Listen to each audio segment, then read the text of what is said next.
road to the Olympics is a long and emotional journey. For many, it started right here at the Olympic Training Center in Colorado Springs, Colorado. Oh gosh, my Olympic experience was probably the greatest experience in my life. So, I mean, when I got my silver medal and I was up on the podium and they told me your whole country's proud of you, it made all those years worthwhile, so. It is an incredible sacrifice. Yeah. But Mari Holden's success did not come easily. During a race in the Sydney Olympics, Mari first had a flat, then problems with her chain. Finally, her coach pulled her from the race. How'd you feel? Oh my God, it was awful because all your dreams, you wanted to be in the Olympics and then not to finish. Obviously, I get all torn up about it, but then afterwards to come back and win a medal was, I mean, the greatest thing. Well, I'm going to go out there to the Veladrome. Oh, good. I'm going to get a chance to get on a bike. What hints, what tips do you have for me? Well, I think on the Veladrome you don't have brakes and you can't stop pedaling. So my advice is to just let your legs, you know, keep spinning, because if you try and stop, you might have some big problems. The Veladrome, a track nearly a quarter-mile long. The 35-degree bank in the corners is so steep, it feels like you'll fall right off. And it can be a killer.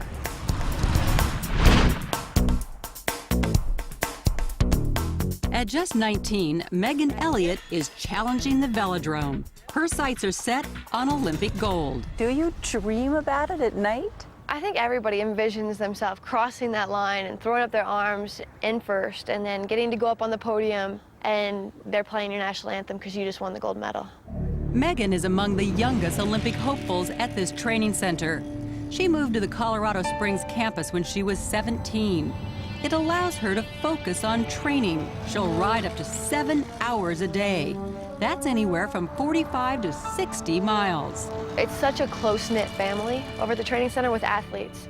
I mean, you're together all day, every day, all year. And they're the only people really in the world who understand your life. If you say, oh, I have to go for a 7-hour training ride, back home everybody be like, you're nuts, what are you doing? What are you thinking? Don't do that. And here it's just like, oh, okay, see you later.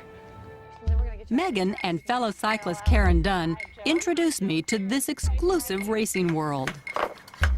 This is no ordinary bicycle. It's a $6,000 tandem racer built for speed. No slackers allowed. You can't coast. There's no coasting on this bike. There's no brake on the bike either.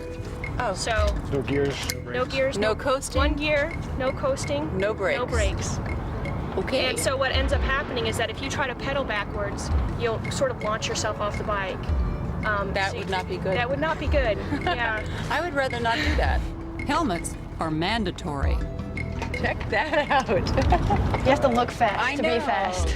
My special biking shoes were securely locked onto the pedals. It was time to hit the track. Ready? Yep. Okay. Karen is the driver, but I'm not just along for the ride. I'm what they call the stoker. My job is to pour on the power when the driver calls for it. All the time staying quiet in the saddle. Karen took us on a couple of warm-up laps down on the lower part of the track called the apron. Megan played the part of rabbit, with Karen and me on the hunt. I learned firsthand how these Olympic competitors use these steep banks to reach top speed. Okay, here we go. Okay. Shooting down from the top of the track, racers can hit 45 miles an hour.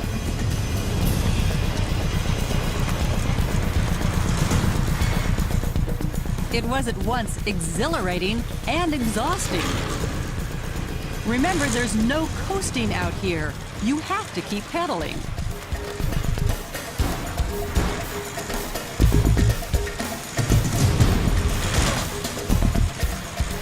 For as much work as it took, I was really having fun. When our short race was over, we headed to the edge of the Veladrome track. With our feet locked onto the pedals, we needed some help to come in for a landing. There you go. Good job. All right. Woo. That was awesome. Fun. Hard. Yeah.